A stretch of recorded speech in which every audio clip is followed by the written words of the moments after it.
19 minutes after 7 o'clock. It is July 28th, 2015. Good morning. Thank you for tuning to The Source, WOCA, broadcasting live from the Paddock Mall just outside the WOCA commissary, where you too can get a bite to eat. It is 75 degrees here right now.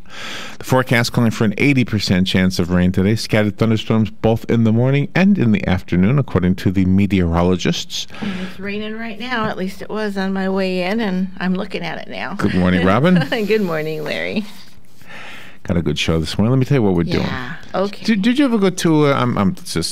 It's a rhetorical question. I know the answer is yes, but okay. You know. So let me change it then. Do you know when you go on a field trip when you're a kid, and the teacher will say to the class, "All right, kids, we're all going to a museum.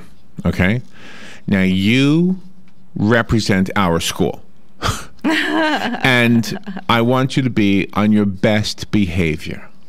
I want to get a letter, a thank you letter, after we return from our trip to the museum, from the museum that says you were the best behaved class that they've ever seen. That's what I want. Right. And so the whole class is now, she's working her psychology on you, the teacher's working on you, and you say, oh, you know what, I'm just going to behave them. This is what I want too. I want that letter. Right? Well, Franklin Graham, the son of Billy Graham, has written such a letter to the candidates who are running for the presidency of the United States because they're a little bit misbehaving.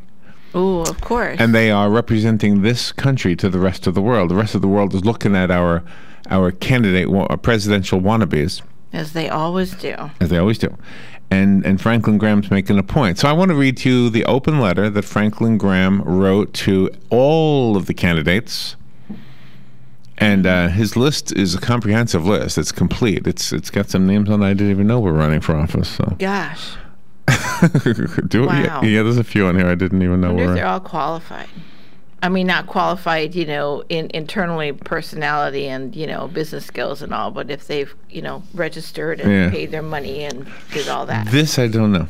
So I have that at 7:35. Plus I also have this story about, physicist Stephen Hawking, the guy who's stuck in a wheelchair, and Elon Musk, that's the guy who builds like rocket ships and stuff. Anyway, so they're considered to be brilliant guys, and which they are. I'm not taking anything away from them.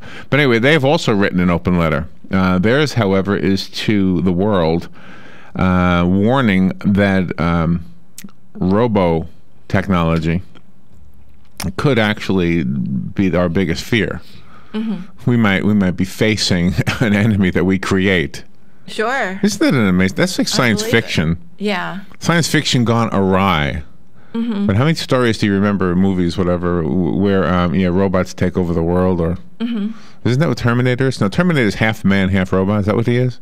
Yeah, the first one. But then they're all robots after that. Oh, really? Yeah, but no, it's like you're afraid to go even over to a friend's house now without fearing that maybe they've got some of those tiny cameras somewhere and. Or little recording devices hidden, and it's like, how can you be yourself? All right, so I have two open letters, one from Franklin Graham and one from those two scientists. Tiny cameras are the least of your worries, according to them. I mean, can you imagine walking into a house and a tiny gun shoots you? Because you're an intruder. Oh, okay. You don't belong here. There you go. You look like the face of a criminal I've seen on America's Most Wanted. You're done. Yeah. Can you imagine that? Yeah, what do they call when you look like somebody? A doppelganger? Yeah, doppelganger. Something like that? When you have a twin, but you're not really twins? Yeah, doppelganger. So can you imagine if you were the doppelganger of, like, I don't know, Charles Manson or something? Oh, no. And then the robot technology, okay, you are deleted. We delete you. Yeah, right. All the most wanted and the feared criminals. All the doppelgangers. The doppelgangers will be destroyed. Gosh. All right, so we'll do that at 7:35. 8:35, that's when we turn off the silly. We turn off our commentary. We simply read the news to you. There are some silly ones in there, but that's all there is there. Let's see. Carol Ann is coming in this morning. Carol Ann Baldwin. The show is called In the Garden with Carol Ann. And she, of course, is a master gardener. Always loved that program.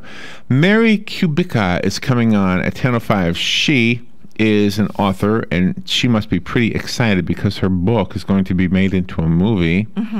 by the same producers who made the film called Being John Malkovich. Yep. So I've never seen this, but I imagine this is a good, big, exciting thing for her. Her book...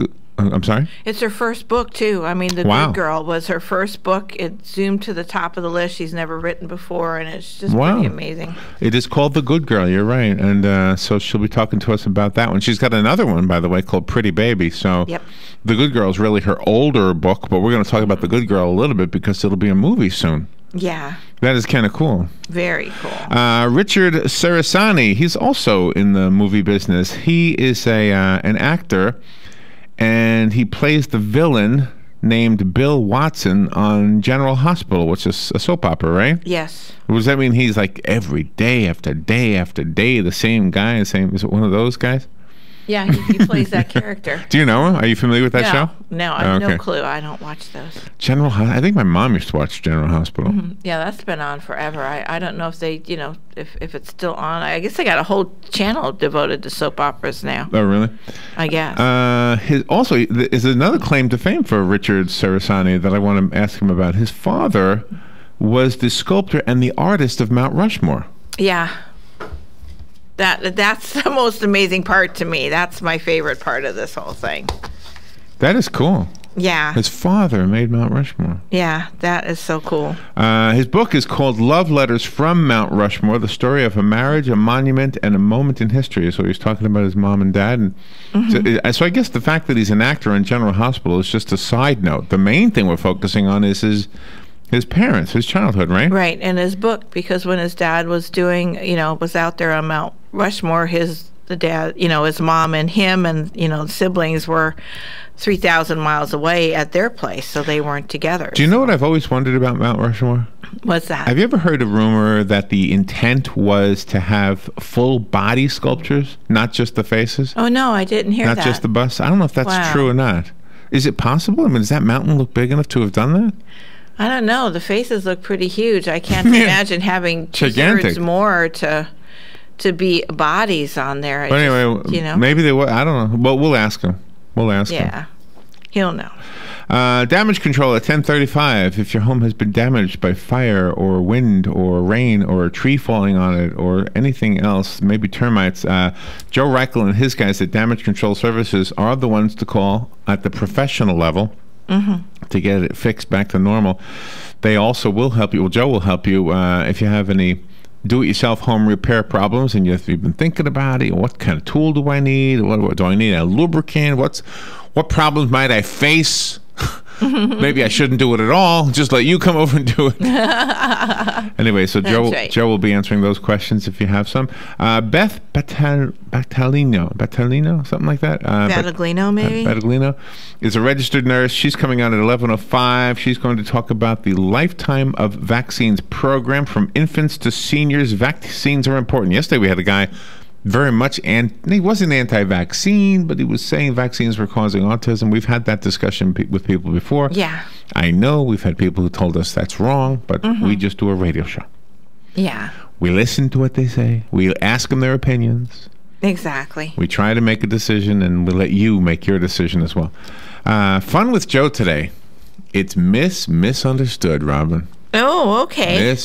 All of the answers today start with the prefix MIS, miss. Oh, nice. Miss. And then when Galen Unold is on the phone, boy, he's going to like this one. And so will you.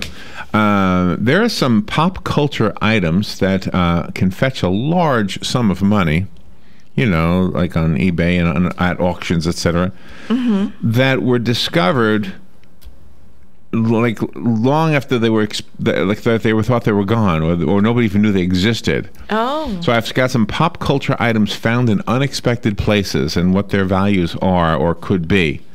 Wow. There's one where the guy's still holding on to it. So, and there's a couple of sports ones in here too.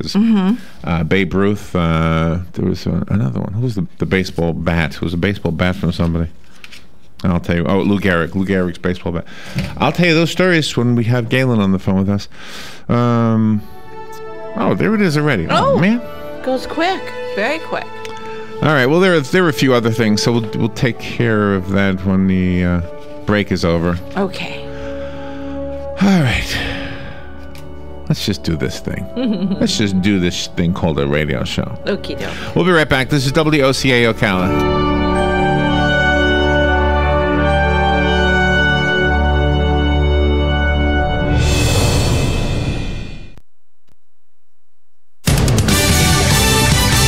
Fox News Radio, I'm Steve Rappaport. Secretary of State John Kerry and other cabinet officials go before a House panel today to sell the Iran nuclear agreement. Secretary Kerry has argued the nuclear deal with Iran is the United States' best option. We set out to dismantle their ability to be able to build a nuclear weapon, and we've achieved that. Some skeptical lawmakers have suggested that Iran has bamboozled the Obama